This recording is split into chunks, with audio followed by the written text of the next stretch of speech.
Welcome to the Control the Room podcast, a series devoted to the exploration of meeting culture and uncovering cures for the common meeting. Some meetings have tight control, and others are loose.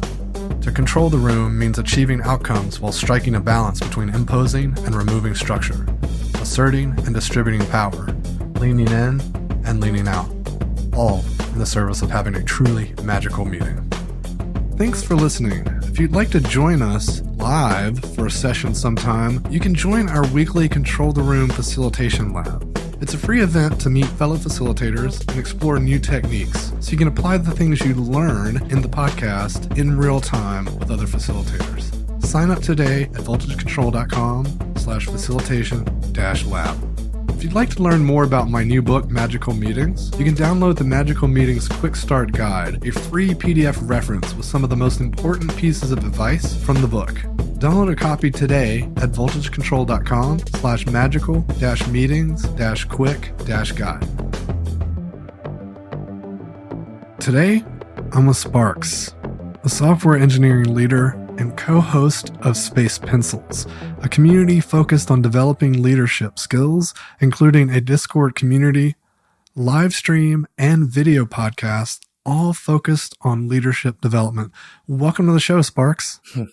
Thanks, Douglas. Thank you for having me. Of course.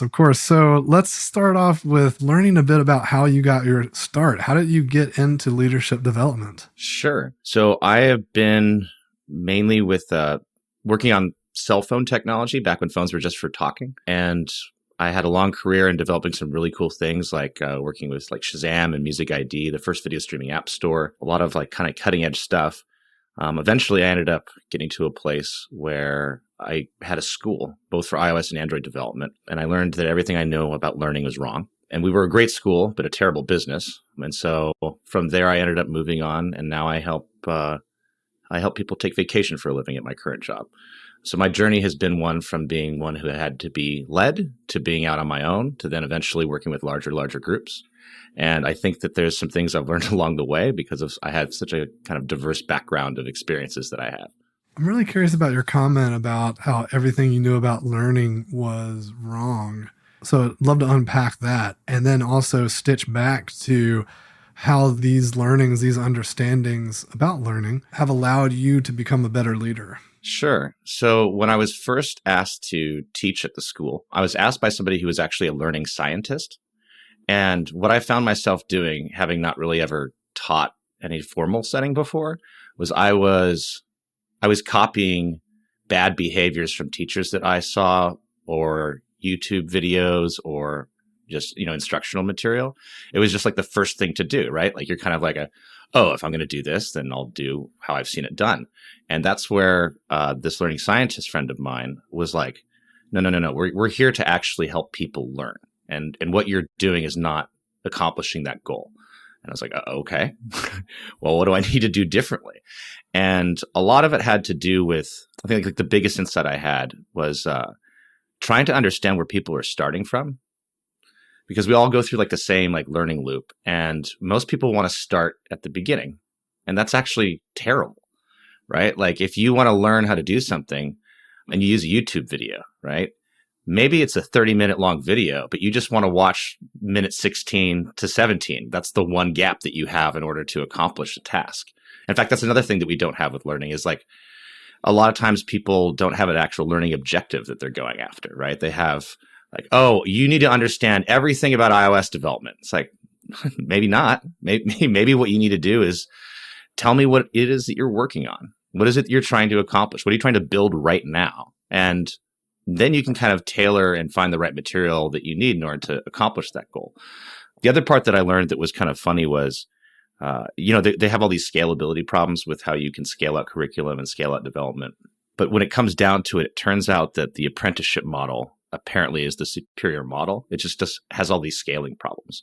But actually like learning by being with an expert and learning how they think and why they think is super important, but not necessarily an expert who's the best. We all want to learn from the best, right?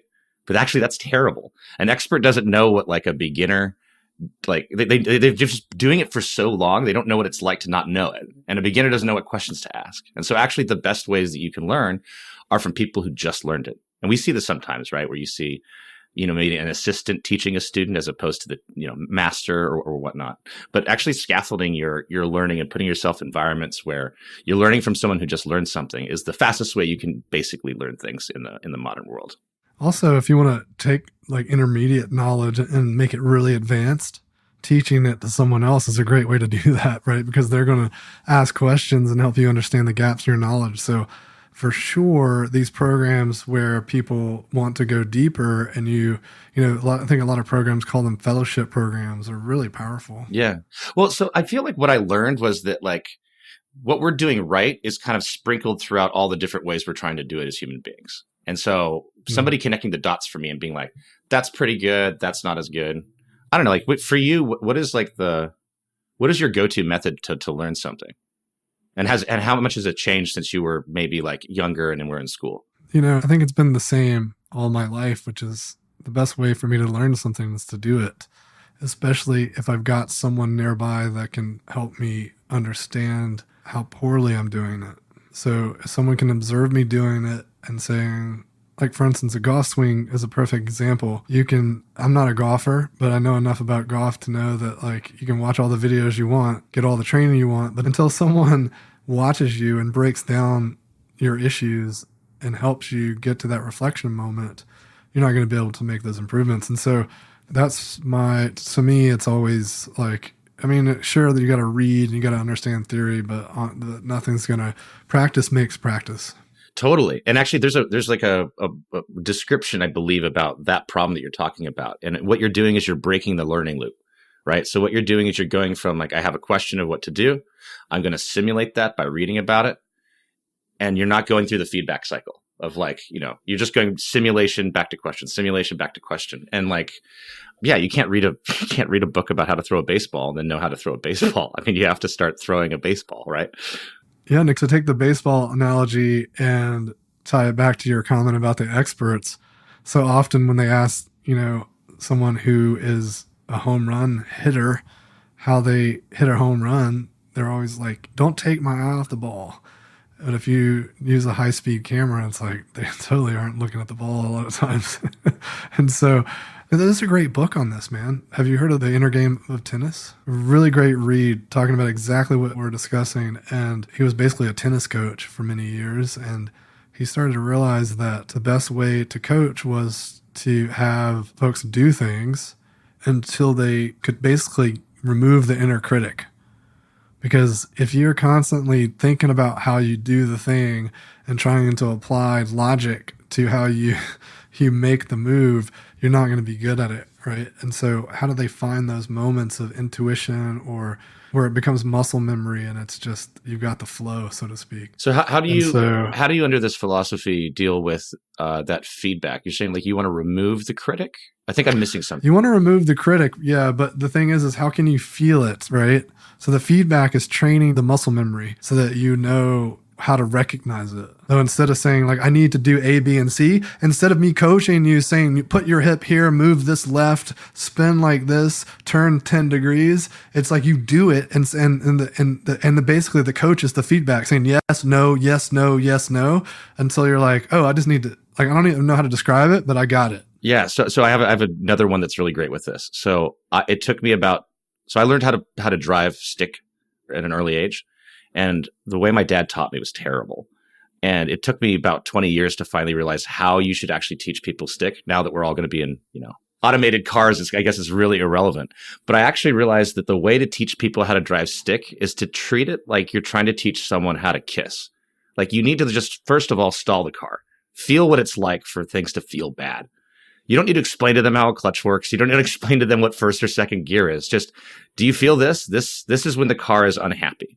Okay. Now here are like some things you can do that'll feel differently, right? And it's eventually like the actual act of driving stick. You don't need to know how it works at all, right? It's like a very like, I need to let off the gas. I need to give more gas. All that kind of part of the feedback loop. But it's a feel thing. It's not something that you can describe and explain and then have it be like, oh yeah, now I know how to drive stick. It's funny that resonates on many levels, right? Because so often we are working at an abstraction boundary, and yet folks that understand the deeper levels want to explain those lower levels. And the abstraction boundary was put in place for a reason, right? Like, because so we don't have to worry about those things, right? And so if we're teaching stuff below the boundary, like we're kind of doing a disservice to the abstraction boundary. Because I like this idea, this abstraction boundary, because this is something that even though I know that it's wrong, I still fight. And actually, you're giving me like a model of like where I need to pay attention, because I still want to tell you how a clutch works. I can't remove it. I don't know why, right? And maybe it's because I really appreciate how a clutch works. I know that it's ineffective, but there's still like a desire to explain all this beautiful stuff you can see past the abstraction boundary. But like it's not helpful to the person learning. Well, and also I think if we can drive them to that level of passion where then they start asking, right, then we can share that stuff, because now they've already mastered that layer and now they're curious about diving lower. But to your point, if we drive too early, it's just cognitive load and they miss out on learning the feel, learning how to manage that abstraction or live in that layer. Yeah. And by the way, I see this all the time in software, where one of the things that I try to help my engineers do is I tell them that you want to understand like one above and one below, right? So like if you are, let's say you're writing like an API where you're, sending code over the network, like you should probably understand like what is that code eventually going to be looking like? And maybe you want to know like what the protocol layer is below it. You don't need to know hardware. You don't need to become a firmware engineer. That's way, way too irrelevant at that level of abstraction, right? Although maybe not so nowadays, because there's a lot of security implications with how that stuff works. But like if you're a UI person, know a bit of design, know a little bit about how the servers work. But finding like that tunage where you're just curious enough, I think is really helpful, because like knowing one abstraction layer above or below, really does help you understand the thing that you thought you understood, right? Because now you're seeing like a little bit more. It's just like you can't, like you said, there's a cognitive load. You can't do it all at once. It kind of makes me think about some of the skills that are required to be great facilitators. And, one of them is the linking and connecting that's needed to help people understand each other and to get to good alignment. And that's why, to your point, it's important to be one above, one below, or one left or one right. What are these boundaries that exist near and around you? And if you can pierce those enough to where you can communicate with people that are living in those other spaces, it's going to make you a better teammate, a better collaborator.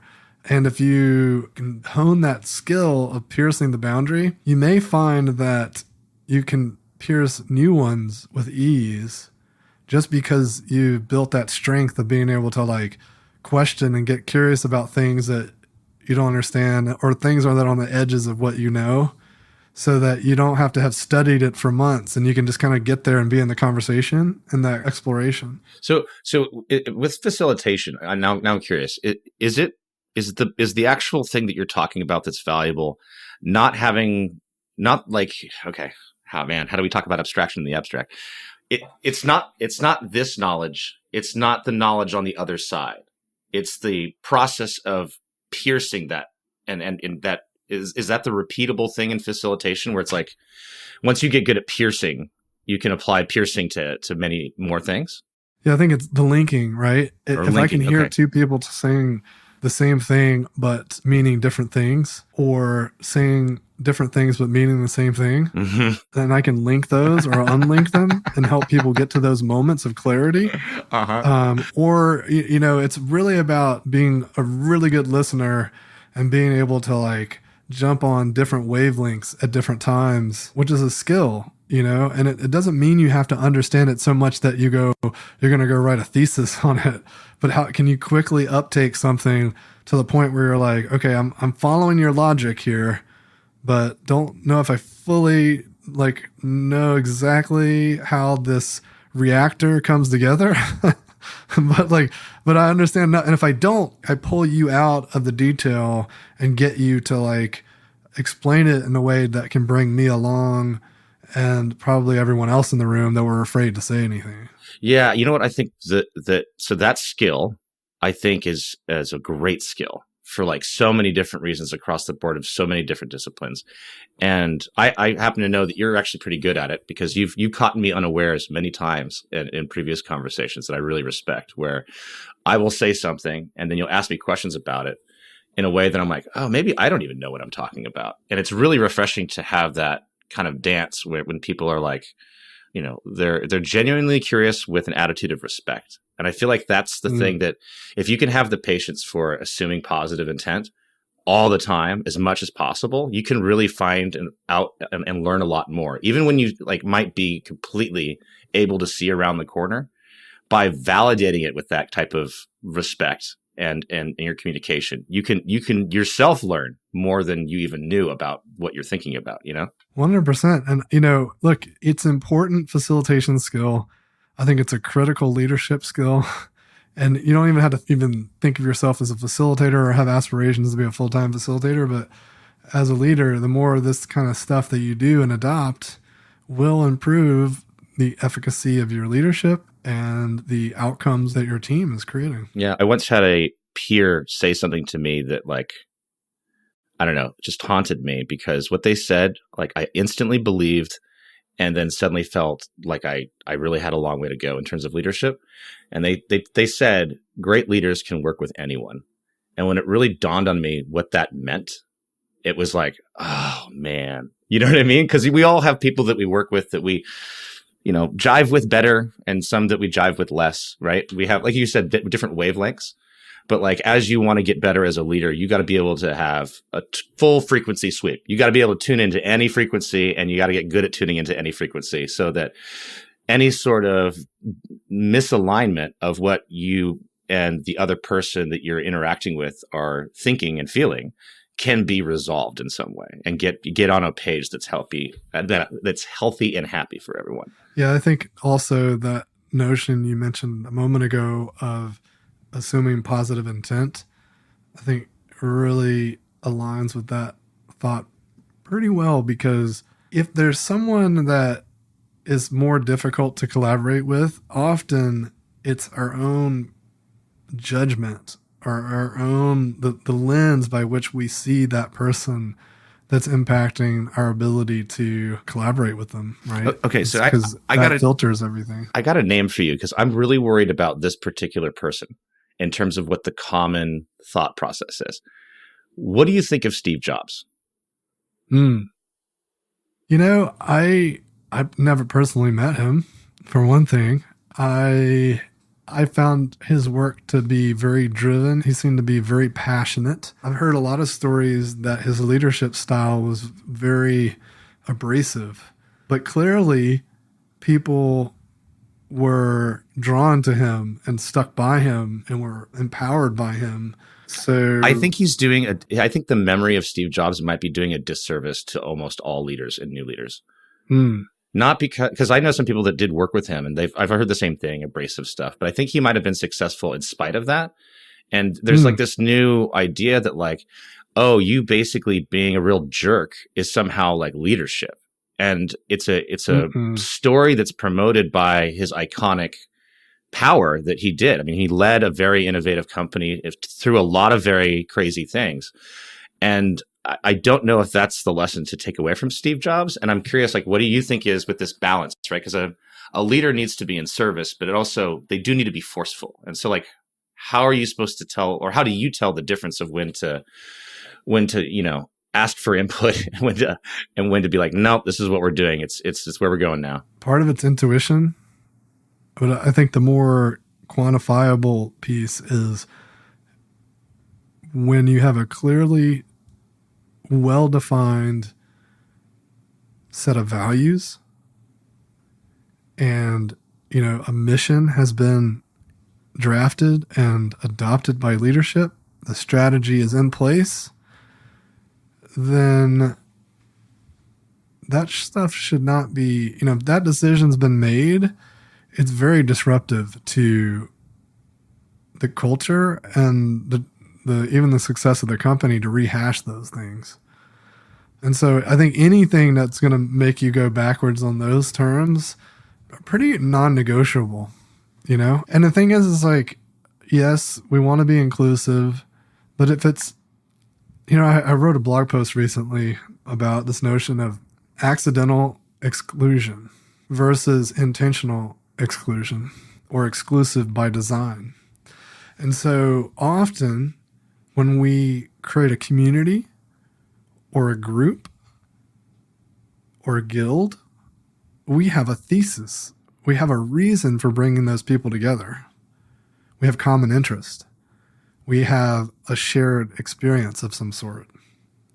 And if we're going to bring together people to serve that purpose and to commune with each other around that experience, it would do our group a disservice to invite people who didn't have that experience or that background or that shared whatever it is. And so if we start becoming less exclusive for the purpose of diversity or inclusion, it waters down the group. It makes the purpose less clear. You let jerks in. You let jerks in. Right. Right. This is the thing. Not only jerks, but also it could be lovely, lovely people. But if this group is for women who have experienced domestic violence, why does a dude need to come to that? That's right. Or if it turns out that group is really about domestic support, maybe a dude can come to that. And maybe there should be, let's be clear about let's be clear what the purpose is. Yeah. No, so this is difficult in the new world. Where we get into trouble though is with this accidental exclusion. And that's where when we got blinders on and we're not thinking about the fact that we're excluding people that would fit our purpose, or either our onboarding or our recruiting tactics mean that we're not considering folks that we should be. Yeah. Or we're excluding them. Like maybe there's some sort of quiz or onboarding tooling that it's sort of like the biased AI stuff, right? Or people getting dumped out the side that would be great members and we're accidentally excluding them. Yep. I think that's especially the people. Sure, there's plenty of people that are just like hateful, mean people that are excluding on purpose, and it's like whatever. Just forget those people. But the Right. people that are trying to do the good work, we have to be really careful about this accidental exclusion. So here's the other thing about this, because I've been thinking a lot about this, and the accidental exclusion is not about a binary thing of a person. It's actually about a person's time. Like it's about their brain time. And what I mean by that is like, what might be like, we can look at very like obvious accidental exclusions, right? Like the person is not here. And that was for accident with onboarding. But the new world with people figuring out that they can work from home for certain types of jobs means you're accidentally excluding people by saying you need to be here from 9 to 5. That's what we learned. Now there's people who can actually be at a meeting with their video off while they're in the restroom, and they can be there to listen to a conversation. There's someone who knows how to have proper mic muting and can actually be participating in a conversation while they're going to pick up their kids in the car.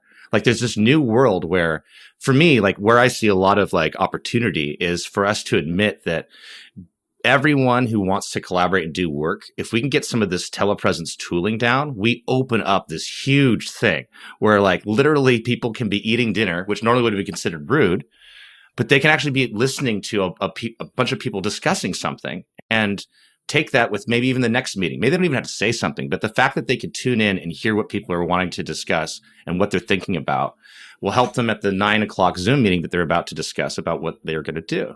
So there's also like an accidental like dynamic thing. Like it's not like you're always in or out. You're like, we have waves of being in and out depending on what we're doing with our physical bodies. Yeah, accessibility has changed. And this is something that we talked about in our pre-show chat around this moment that we're in right now about how people are shifting back to the office. And certainly a lot of people were excited about that. Some people were very concerned or weary about that. We've been studying it very closely and are excited about the hybrid guide we're putting out.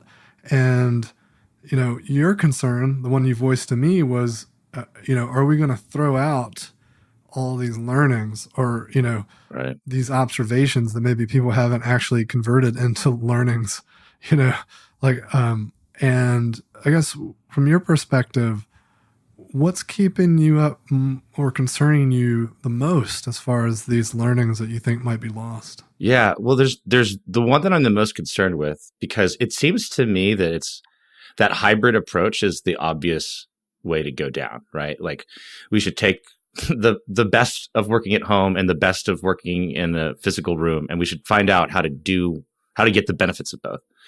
The thing that I saw was very specific to international teams in cliques. So there would always be a team that would be in a local office and maybe have 1, 2, 4 other people working in maybe a different time zone, different location. Or maybe even, somebody had a sick kid and had to work from home that day.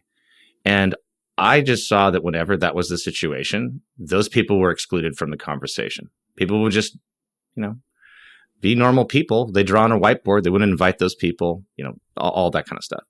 And then when the pandemic hit, it was a great equalizer where it's like, it doesn't matter if you're in the Ukraine, Madrid, Austin, New York, like we all have the same restraints now. And so I saw it get, especially like international teams or these cliques were suddenly like gone. And I'm really worried about those cliques coming back as people start to, be able to be in the same room when others are not, because I think it's going to take some sort of discipline or real value system to make sure that when 3 people are going to have a discussion, that they let somebody call in to participate in that who may not be physically there. That's fascinating. So like what can we do to ensure that these cliques don't start to, take root again? I don't know. I think there's probably something there with tooling. If you have a tool that forces you that you have to use for some other reason, you might be able to apply secondary pressure to allow people to be there. So, like if it's like, oh, well, we all take notes in a Google Doc, and when Google Docs are open, suddenly anybody who is a part of that Google Doc would be notified to like jump in and see what's going on. Things like that. I feel like human beings are going to want to be cliques. Like we like to like make relationships, hang out with comfort, and it's gonna take tooling to incentivize that behavior. So you mentioned also this stuff you're noticing on what's happening in Discord, and so I'm curious to hear a little bit more about this, because I agree that while tooling isn't everything, that we're going to see a lot of experimentation over this transition that people are starting to experience. And we're going to see new features and, web chat software and all sorts of collaboration tool kind of moves to embrace this world that we're going to find where people are connecting in different ways, where people are, you got 5 people in a conference room, like 10 other people dialing from their houses. Maybe there's another conference room with 3 people in it in another country. It's like there's going to be a weird heterogeneous type of configuration that's going to need to be supported. So anyway, I'm really curious to see where things grow and how things are evolving. So what's this thing you noticed in Discord? Yeah. So are you familiar with the idea of like practicing with a heavy baseball, right? Like you throw a heavy baseball so that when you have a real weighted one, you've done something harder, right? This exists right now in the porn industry. They don't have a lot of technological support and have to be very cutting edge. And so because they're out alone, they have to do some really crazy stuff. They have to do it without a lot of community support. And it was always like an inside joke in Silicon Valley that like when you were trying to do something cutting edge, look at how the technology in the porn industry worked first, because they probably had greater demands on what they needed to do. The same thing I think is happening right now for the gaming industry. So Discord, which was primarily a gaming tool, needed to be able to do with video at high frame rates, needed to do with audio and high frame rates, a lot of different people coming in, coming out, changing what community they're part of, interacting with Twitch and live stream at, graphics cards running full bore, right? It was designed for the gaming community. And now you look at like our telepresence tools in the enterprise market, right? Like I love Slack and Microsoft Teams. It's okay, but they're not the heavy baseball, and Discord kind of is. It's that bridge of what could Slack be, right? And what I found with Discord is during the pandemic, it kind of felt like it broadened its scope outside of just the gaming community. And it also felt like you were walking around in a physical environment. Like you could jump in here, see who's talking there. Okay, throw up your screen. Okay, cut that screen off, switch that screen. Everybody jumps over here. Now we're having an audio conversation. Meanwhile, let's check on this typing thing that's going on here. I mean, if I want to connect to you in Slack and share something on my screen, it's a chore compared to like how instant it is with that particular tooling system. And so it's not necessarily Discord so much as it is Discord's dedication to making jumping around so easy that just blows my mind. Yeah, it's amazing how, one application will come along and solve the challenges in a completely new way and just disrupt things. And then everyone has to like they set the new bar that everyone has to respond to. And I'm really curious, one of the things I'm excited about is, let's say that I'm in a Zoom meeting or a Teams meeting and I got 4 people in the room with me. Well, how are we going to deal with the fact that this like PTZ camera that looks like a security camera view of the meeting is just not as compelling as having a straight view of our participants? And, WebEx has already introduced technology that will basically slice up all the participants and zoom in on their faces and then make them appear like individual participants in the meeting. So if they're doing it, other people might copy that. We're behind in this way because I was reading, and I actually brought this up on last Space Pencils episode. I was reading this thing from the MIT review that was talking about that the zoom distance that you are from faces is not healthy, perhaps, that it brings a lot of cortisol in, because the way they were describing it is like the only way that you see people this close up is if you're going to fight or mate. And so we have to like evolve our tools to figure out how you, while bringing the closeness, also don't use technology to over intensify it, right? Like I found that as a manager, I was doing much better at my current job when I started taking more just voice conference as opposed to like full video chat 24/7, because it was just, I think from this MIT thing, I mean, I don't know if they're right or not, but definitely I felt something different from being 9 to 5 in video meetings to, half and half video meetings in audio. Yeah, I agree. I definitely kind of reduced some of my video screen time, and it's been a game changer for sure. Yeah. So, but with that, I think that what you're bringing up about like, okay, so you have 4 people in a room and maybe there's 2 people that aren't. I don't know how we solve that, because the pandemic like just gave us a cheat code and said, nope, no one's together. No one is together. And so we haven't had this challenge yet of like, okay, we're going to go back to the same problem, but you possibly have learned something. What are you going to do differently? And that's why I'm worried. This is why it keeps me up, is because I feel like, oh man, am I going to live in a society that literally just ignored what happened during the pandemic? Because it's such an opportunity to evolve. Yeah, I'm not so concerned by that because Pandora's box has been opened. People know what's possible. So if you try to shove someone into a virtual, like, let's say, conduit to a room where you've got other people that are together, they're going to demand a better experience because they're like, this is not cool. Yeah. And, every company is going to be different culture-wise. Some will revert back and they're going to suffer because of it. But the thing I'm curious about is, how do the software tooling come to the table to allow us to move into that gracefully? Because I can tell you right now, well, the only way to do it is everyone log into their own laptop as if they were home. Mm-hmm. But what's the version of that? So imagine if, Zoom, Teams, et cetera, had the ability to say, that you can pin users, right? Imagine that you could say somehow, either through IP addresses or geolocation or whatever, it would know that I'm in the room with Adam. So I don't need to see Adam's video because I can see him over top of my laptop. Oh, interesting. And so it could change the experience for me as a meeting participant. And then the people at home would see everybody because they're, of course, by themselves. So that could be an interesting change in the way how some of the software works. But I think it's like, that's just the tip of the iceberg once people really start thinking about this challenge. I really like that idea. I mean, I feel like that could be like a whole study, which would be like something about like, okay, so if you think of like information about a human, right? So there's your face, there's how you're feeling, there's the sound, right? There's some kind of art that you could just focus on entirely, which is like dynamic, I don't know, I'm trying to like make up a new word, I guess, like dynamic human intelligence, where what are you doing? Well, I'm going to be focusing on making sure that for any group of participants, with every accessibility and piece of data that I know about where they are, what their sound environment is, all of it, I'm going to make sure that each one has the missing information that they need in order to have a human-to-human collaborative intent. Because there's other parts of that are already happening that I think are related to what you're saying, which is like, some of these graphics cards now have like really crazy audio filtering, which is really helpful for people who have loud keyboards or in a slightly noisy environment.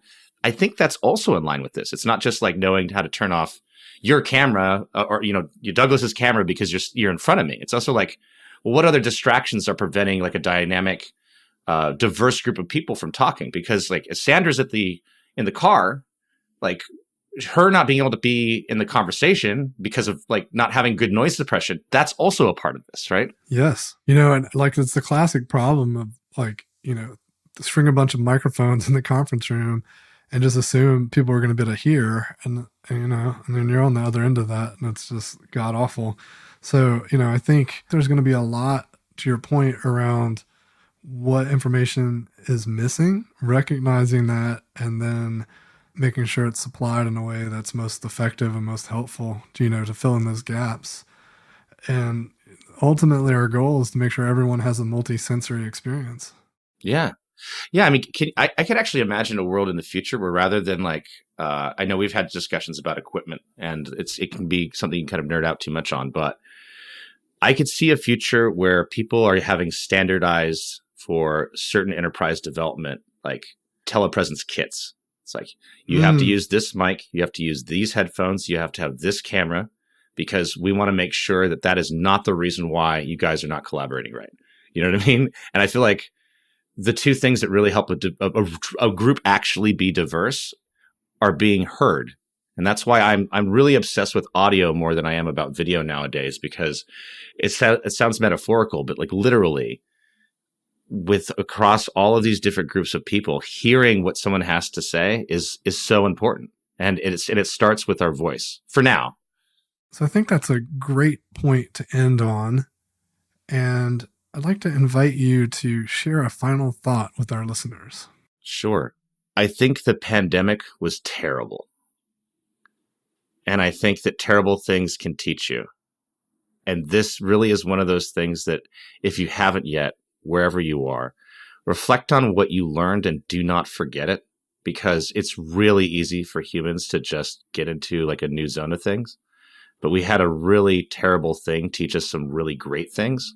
And if we're doing that in terms of leadership all across the board, not trying to go back to normal, there is no normal. Okay. There was a normal, then things got weird. Now things are a different normal. And the more that you can participate in creating that new normal wherever you are in your particular role, the more that everything can be a lot better for everyone. That's kind of my final thought on that. Awesome. Thank you for sharing, Spawrks. And want to just say it was a pleasure chatting with you today. And if there's another opportunity, then I'm always going to welcome it and hope you enjoy your day. And thanks so much for joining. Thanks so much for having me, Douglas.